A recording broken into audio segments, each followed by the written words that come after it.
Hi, my name is Nick Livingston. I'm a research psychologist in the National Center for PTSD at VA Boston and an assistant professor at Boston University School of Medicine. And today I'll be talking about a brief automated intervention that we propped up in VA to address what many of you understand is a drinking problem in the United States, but especially concerning among US veterans. Um, but even more than that, alcohol use and hazardous drinking is associated with high rates of alcohol attributable death, which are entirely preventable and include both acute and chronic causes. Acute causes being, high frequency acute causes, um, including things like vehicular accidents, poisoning deaths, overdose deaths, things of that nature, but also chronic causes such as chronic liver disease, cirrhosis, and certain forms of cancer, all of which are highly preventable. And even more, these outcomes have been directly linked to veterans' scores on the audit that currently exist in their medical record. That means that we are able to discern who's at risk for alcohol attributable death on the basis of their audit scores. Yet, as a healthcare system, there's been inconsistent implementation of alcohol screening, brief intervention, and referral to treatment in VA that could be offset, or that, if in place, could offset risk of unmet treatment need and early mortality among these veterans. And we all know, too, that there are considerable barriers to seeking or receiving adequate dose of treatment for alcohol use. And alcohol screening, brief intervention, and referral to treatment, or SBIRT as I'll abbreviate moving forward, has always had the potential to offset some of these barriers if implemented correctly. And typically, SBIRT involves alcohol screening, and then if the patient is drinking above recommended limits, they are provided brief intervention. And brief intervention can vary, but it often includes an element of normative feedback, so letting the patient know how much they're drinking in relation to their same age and gender peers, and then other motivational messaging to encourage veterans' reduction of alcohol use or abstinence from it. And then for scores above recommended limits or much higher, referral to specialty substance use treatment is the recommendation. And ideally, that's happening during the office visit to facilitate the connection from primary care to that specialty clinic. And this model can work great for identifying hazardous drinking early, providing brief intervention among those on the lower end of severity, and then connecting the rest who are drinking more heavily to a higher level of care. Unfortunately, though, the fidelity to this protocol is variable, and many providers and clinics struggle to implement it correctly because of just time and other practical constraints, resulting in some of these veterans falling through the cracks. And this is all against the backdrop of unmet need across the board, with about a third of patients with alcohol concerns actually receiving an adequate dose of treatment. And that's a lot of unmet need if only a third are getting it, 2/3 aren't. So clearly more work is needed to support these services. At the same time, though, I know, you all know, I'm sure, that primary care clinics are extremely busy, and many of the providers report feeling overworked and overburdened because there's a lot to discuss with these patients during these meetings. And there are a lot of patients, often back to back throughout the day. And so for our study, we sought to address, improve SBIRT implementation and effectiveness, but in a way that didn't add to provider or clinic burden. And what we know from the literature is that relational agents or digital avatars have been used in healthcare settings quite a lot, actually, and demonstrate promise because of their ability to automate yet personalize care and screening. And so for this study, we developed and implemented a relational agent that we called Laura, who was co-developed with us with input from veteran stakeholders and participants. Laura is a relational agent that we designed to form social emotional relationships with participants within our primary care clinics who screen positive for unhealthy drinking on the Odyssey. And she was developed through an iterative process back and forth between our team and veteran stakeholders who provided input on preferred race and ethnicity, gender, hair color, skin pigmentation, art decor, clothing, sound of her voice, style of communication, all of it, because we really wanted to develop a product that could maximally speak to folks and connect with them in a way that they wanted her to. And so this is the version that we ended with, which had the broadest appeal to the biggest number of veterans that we spoke to. And in the end, she was designed to provide expert as well during patients' primary care visit, where we recruited them, and then a second brief session with them for 15 minutes 1 month later. So baseline session in primary care, follow-up session for 15 minutes 1 month later. And then we looked at outcomes from baseline to 3-month follow-up. And for the study, we recruited and randomized 178 veterans who screened positive on the AUDIT-C. So they were all drinking above recommended limits and therefore eligible to receive at least brief intervention. About 90% of folks completed the study. Most were men, not surprising ever in a veteran sample. They were predominantly white, average age of 51.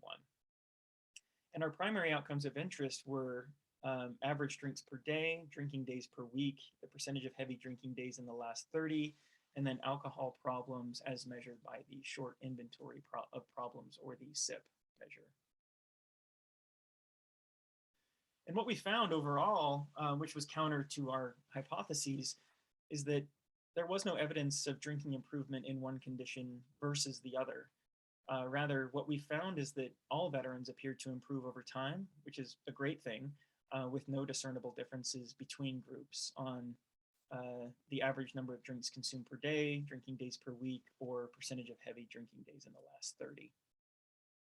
What we did observe, though, was a statistically significant effect for alcohol-related consequences.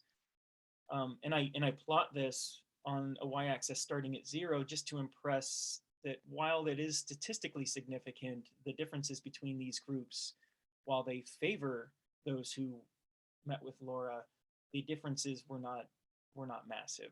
They're pretty small to modest here, and certainly worthy of future investigation.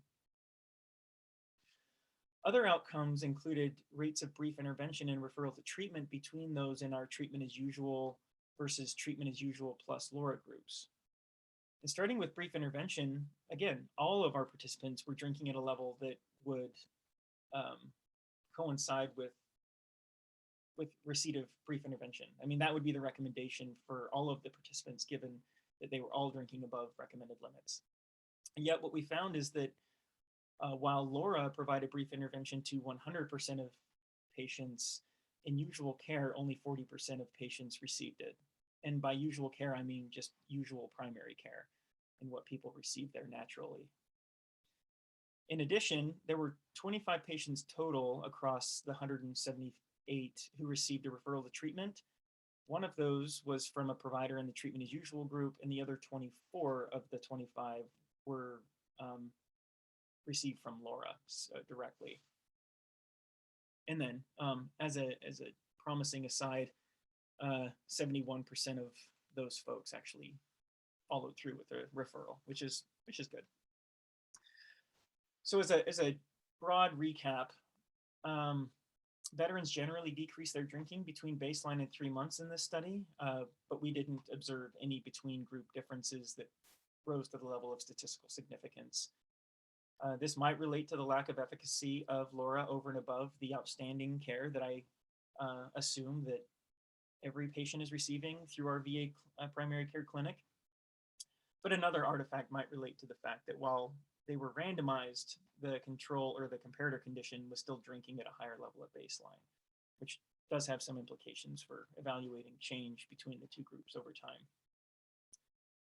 On the other hand, there was a signal regarding alcohol-related consequences. It's a little bit difficult to interpret that, given that there were no between group differences on actual consumption, but the effect remains. So it is possible that while there were no between group differences on drinking, perhaps those who were exposed to Laura began drinking more conscientiously, monitoring their behavior while drinking, or beginning to make repair on fronts that had been negatively impacted by the drinking in the past. Those are all speculations that should be studied further. Vitally important, in my opinion, though, is that automating SBIRT in VA primary care didn't produce worse outcomes among veterans, and rates of brief intervention and referral to treatment were significantly higher. And I think this is the most potent effect. This is because, again, primary care is a very busy place, and it's hard to screen and manage every concern for every patient coming in. Yet our alcohol use remains a vitally important one to monitor. And veterans deserve the highest standard of care, and automation and other innovative strategies like this could help streamline health services without increasing provider and clinic burden. As one interesting aside, we found that folks in this study, we asked all of them about their drinking twice at baseline. One time we had a human do it, the next time we had Laura do it. And even when those were spaced minutes apart, we found higher levels of drinking reported to Laura compared to the reports by the same person to a live human. And we suspect this has something to do with the fact that while folks anthropomorphized Laura and developed some attachment to her, they know she's a robot, and they also said, like, she's not going to judge me, whereas an actual human could, and in some cases they do. But I thought that was a fascinating thing, and it might have implications for improving data quality to the extent that we can scale up automation of this type of screening. We might learn more about the true drinking level of patients. But in the meantime, before automation takes over, we humans have a lot to screen and monitor. And these questions around substance use are hard to get right, easy to get wrong. And so in the meantime, I think that there are some recommendations that we can implement today as providers, because most people who use substances aren't super comfortable talking about it. There's a lot of shame around it, stigma, and many of these patients have encountered barriers and stigma from others because of their substance use, and oftentimes that is sourced from providers, which is a problem. So some recommendations and leads that we can take from Laura is that she was asking about these things of everybody without making assumptions about whether they were using or not. She asked in a very matter-of-fact tone. And I also recommend that these questions be asked without reservation or judgment and without making assumptions. So for example, I don't recommend assuming that somebody doesn't use, because that can often lead to framing a question similar to, you don't use substances, do you? Even phrasing it in that way could invite the patient to take the easy way out and go, no, of course not. Of course I don't use substances. Or at the very least, underestimate or underreport, which is a disservice to both the provider and the patient. I also recommend using more objective, descriptive language and less pejorative language, which includes refraining from use of words like abuse or substance abuser. Language like that has been evaluated in experimental studies where it's actually been shown that patients feel worse about themselves when they're characterized as abusers, and providers are actually less sympathetic to patients described in that way. They are more punitive in their clinical recommendations, their treatment protocols are less patient-centered, and the difference is entirely attributable to when the patient is described as a substance abuser or as somebody who abuses substances versus somebody who just uses substances. It's a subtle manipulation of words, but the impact on patients is a pretty significant one. And lastly, I think that getting patients in and accessing care and moving them through our clinics as quickly as is clinically indicated is a priority, I should think. And interventions like the one I discussed today, I think, give us a glimpse into what could be possible more broadly in the very near future. And with that, I'd just like to invite any Q&A via email at nicholas.livingston@va.gov. or via Twitter, of course. Happy to invite dialogue on that platform anytime. And then I just would like to thank my great colleagues and co-authors, and then the Journal of General Internal Medicine for accepting these data for publication. Thank you very much.